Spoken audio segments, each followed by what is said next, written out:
अन्यत्र कहीं नहीं। हाँ, पैसा कमाने के लिए, धन कमाने के लिए लोलुपता कारण तो लोग आदि पुरुष जैसी फिल्मों को भी बना देते, लेकिन होता क्या है, उसका परिणाम हर व्यक्ति, उपस्थित जन सब जानते हैं। जो अनादि हैं, जो अनंत हैं, जिनका कोई आदि नहीं, कोई मध्य नहीं, ना कभी होने वाला अंत है, उनको आदि पुरुष बना करके बैठे, मुड़ता है उन्हें।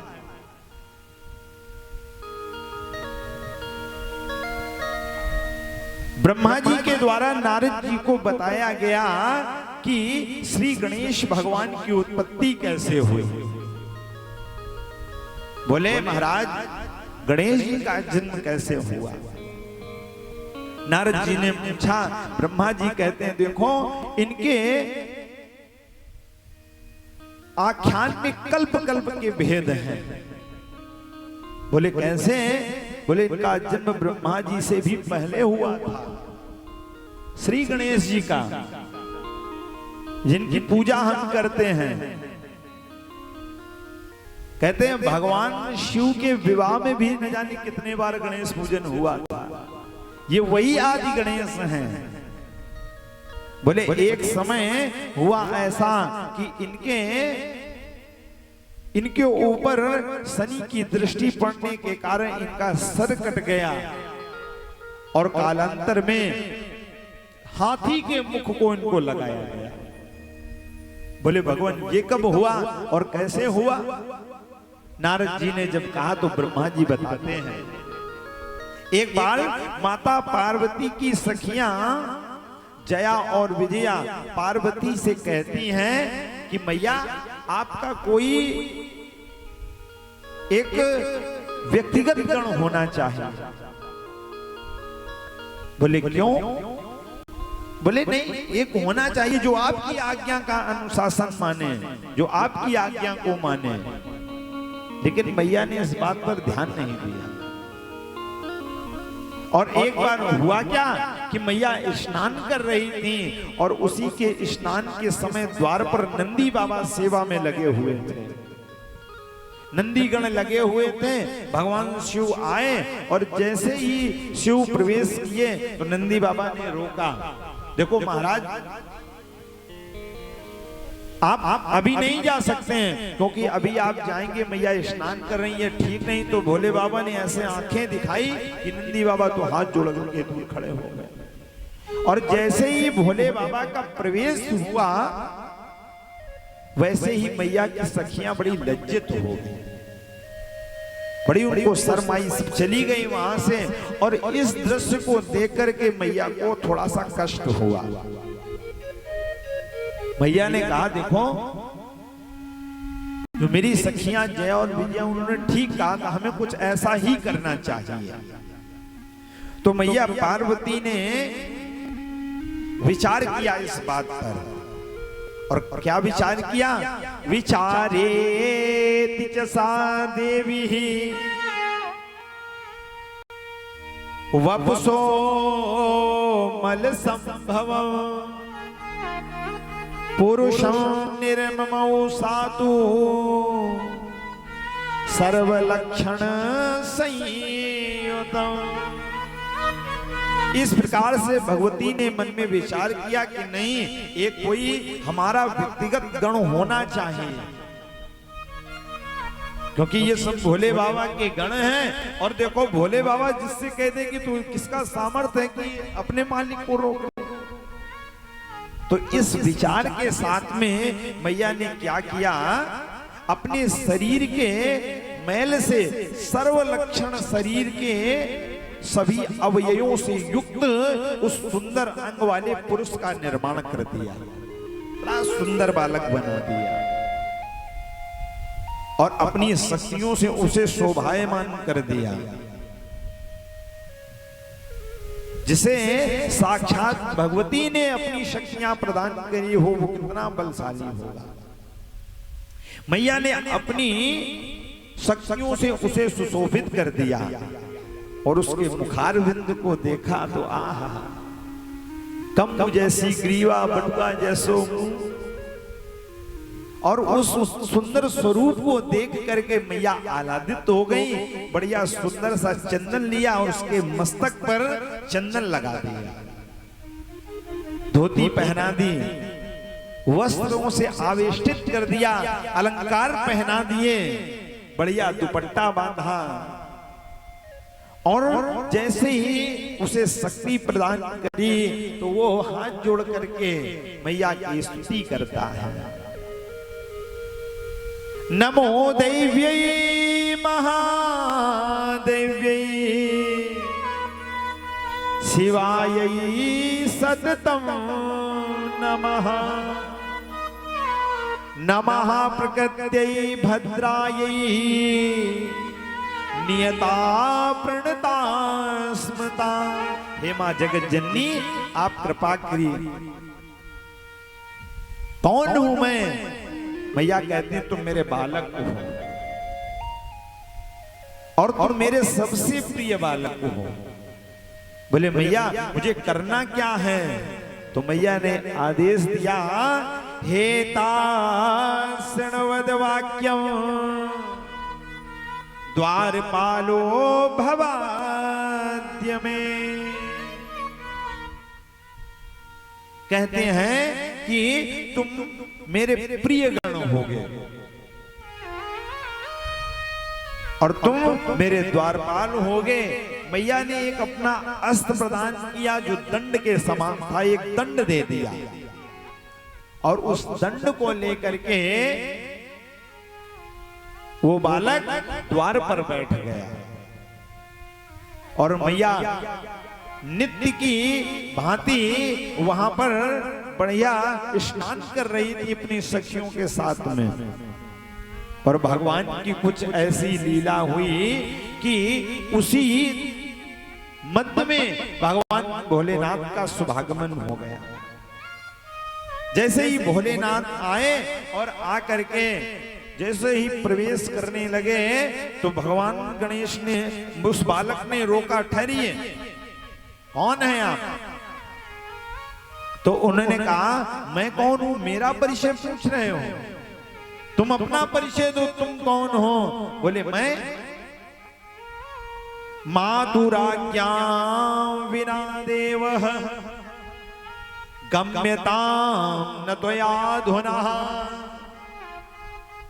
देखो मेरे हाथ में ये दंड देख रहे हो? भगवान भोलेनाथ से कह रहा है वो बालक, मेरे हाथ में ये दंड देख रहे हो, और मैं बिना अपनी माता की आज्ञा के बिना इस भवन में किसी को प्रवेश नहीं होने दूंगा। और यदि आप नहीं माने, यदि आपने अपनी जिद की तो मैं बहुत क्रोधी बालक हूं। भगवान शंकर से कहते हैं मैं बहुत क्रोधी बालक हूं। भोले बाबा ने इस बात को गंभीरता से नहीं लिया, बोले बालक है। जैसे ही द्वार से प्रवेश करने लगे तो हुआ क्या? क्रोधं कृत्वा ततो विप्र दंडेनायततात पुनः। हुआ क्या कि वहीं पर उस दंडे का प्रहार भगवान ने शिव के ऊपर कर दिया। उस बालक ने दिया मिला करके एक डंडा, तो बोले बाबा एकदम सही होगा। अब इस दृश्य को जब शिव गणों ने देखा तो बड़ा क्रोधित हो गए। भगवान तो उस बालक को बालक समझ करके पीछे हट करके आ गए। अब जब शिव गणों ने देखा तो शिव गणों को ये अच्छा नहीं लगा। बोले कौन हो तुम? भगवान शिव तो वहां से चले गए। कहते हैं कौन हो तुम? बोले हम कोई भी हो, तुमसे कोई लेना देना, जब तक मेरी माता की आज्ञा नहीं होगी इस भवन में कोई प्रवेश नहीं कर सकता। और मेरी माता के द्वारा मुझे ये दंड प्रदान किया गया है। हम चाहते हैं कि जैसे इनको दंडित किया तुमको ना करें, यहां से चले जाओ। शिवगण बड़े आश्चर्य में पड़ गए।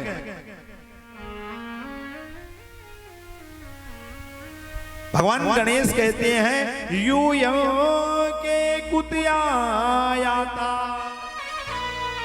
भवंता सुंदराय में।